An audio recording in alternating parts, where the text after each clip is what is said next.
Today we are talking about all the books that I read in June. Let's start from the beginning of the month. I don't have the physical books anymore because I borrowed them all from the library, but I'm gonna put a picture of the cover like right here so that you can see what it looks like. Also, what are we feeling about the short hair? This is like the first time I've gone with short hair in a very long time. Okay, let's get started with the first book that I finished in June was called The Ballerinas by Rachel Kapelke Dale. And basically what this book is about is three girls who are best friends and they are in a professional ballet school, and it's about all of the nuances in the relationship when they're all secretly competing with each other, because obviously when you're in a professional ballet school you're competing for spots in a ballet, and also just friendship dynamics of young women and just everything like that. I actually really enjoyed this book. I rated it a 4-star, and my initial review was that it was a bit slow at the beginning, and then the ending I feel like was like super fast. It feels like the author realized that she ran out of pages and she had to end the book very quickly, so didn't love that, but I did like really enjoy the overall plot and the dynamics between the friends, because you can really learn about the three different friends through the author's writing. Also, as someone who did ballet from a very young age, it was very it hit very close to home, so I really liked this book. Next up, I read Reminders of Him by Colleen Hoover. This is my 4th Colleen Hoover book, I believe, which is crazy. I really enjoyed this book, and I think it's like quite a bit lighter than other intense Colleen Hoover books. Some of the intense Colleen Hoover books that I personally think are very heavy are It Ends With Us and also Verity, but this book is quite light. It's quite like, what's that book called? There's another book by Colleen Hoover that I also read, the third one that I read, that I thought was a bit lighter, and this is also, Reminders of Him is also quite light. I rated it 4.5 stars, and my initial review was that it was a good, lighter love story, and I actually really do like the Coho books that aren't like super gripping. Like when I read Verity and It Ends With Us, my stomach started to hurt because of how much I was like tensed. But honestly, like even though it's a lighter plot, the story is still very interesting, and I could really feel for the main character and just the growth that she goes through and everything like that. So really liked those two books. I actually read Reminders of Him in one day, so I could not stop reading it. All right, my next book of the month was called Fear No Evil by James Patterson. And if you've been watching my videos for a while, you'll actually know that I am a really big fan of James Patterson, but this month I actually found out he's like not who I thought he was, in that he doesn't actually write his own books. So I don't really know how I feel about that anymore. I mean, it's not something that will make me stop reading him forever, but it's definitely something that I was like, oh, I don't know how much I want to support this person, and also I just learned more about things that he has said and I don't really like it. So if you are interested in that, you should definitely search it up, but I personally don't know how much I want to support him, so if I'm going to read his books, I'm definitely going to borrow them from the library and not buy them anymore. But I read Fear No Evil, which is part of the Alex Cross series that James Patterson has.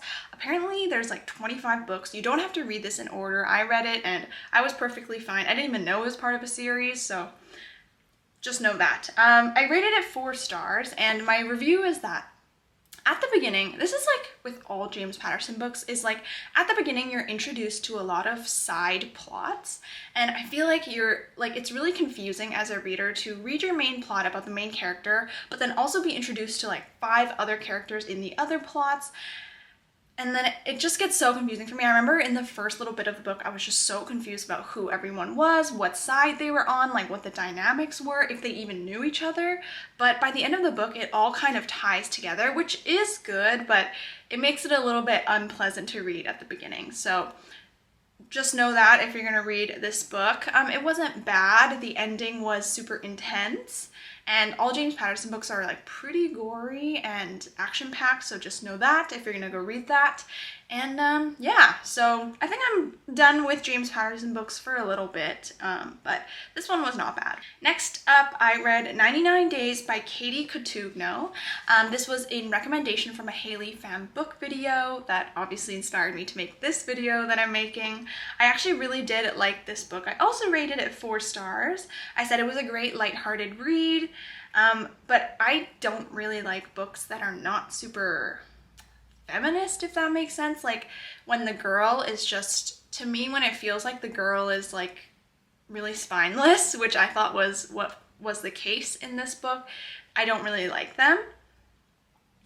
And to be honest, okay, this might be a bit of a spoiler, so if you read this book, just skip ahead. I also thought that the book was just a bit too boy-focused, and also I just really didn't like reading about all the cheating.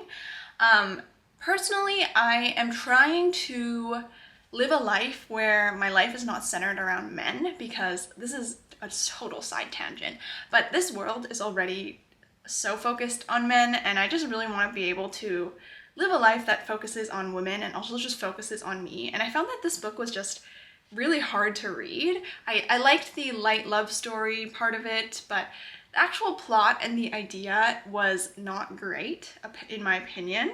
So just know that. I mean, it's like a pretty lighthearted summer romance, so I initially picked it up because I wanted that vibe, like a summer romance cabin vibe, but I don't know how much I love it.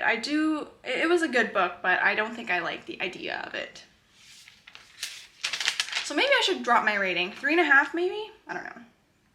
Okay, next up I read Anna and the French Kiss by Stephanie Perkins. This was also in recommendation from Haley Pham's book video. Absolutely love them. If you want like lighthearted romance books, those are definitely the move. I loved it. I rated it 4 stars. I definitely am going to drop the rating of 99 Days to 3.5 because I didn't like it that much.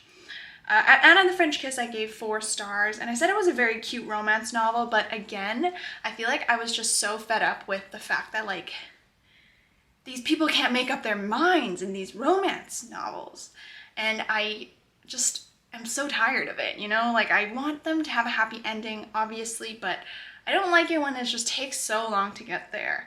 I liked this book also because it was about Anna who moves to France to live abroad for a year, and I really liked exploring that area of the novel as well. You also get to meet a lot of her friends in the friend group, and I loved all of the characters that were in her friend group and just getting to know them, so I liked that aspect of the book as well, and I liked that the romance wasn't the entire novel, so loved that book.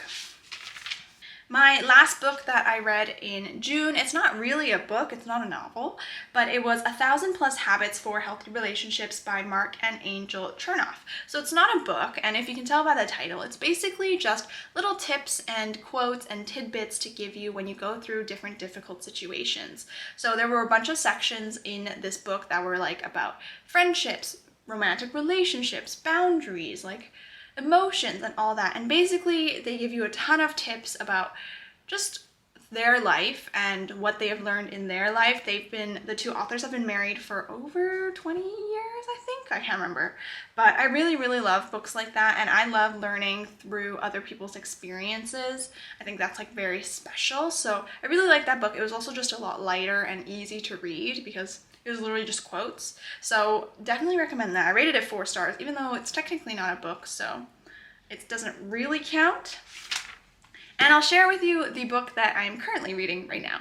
The book that I'm currently reading is called Essentialism by Greg McKeown, and it's a self-help book, which is also one of my favorite types of books to read. I actually really like this because it focuses a lot on not making yourself too busy. I think a lot of us pack our schedules to the brim because we feel like we have to be busy and productive all the time, but really most of the time, like, doing all these things doesn't make us productive at all, and that is something I really struggled with for a long time. So reading this book has definitely helped me with just like learning about how to pick what our true priority is. One priority, not a ton of priorities, one priority, and actually acting on it and being healthier. So I actually really like this book so far. I'm about halfway through, if you can tell, and I'll let you know how it went in my July TBR. No, what I read in July.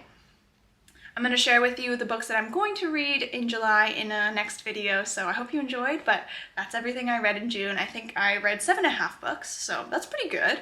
I definitely am trying to get into reading more. TikTok is just the end of me, but I will see you in another video. Bye.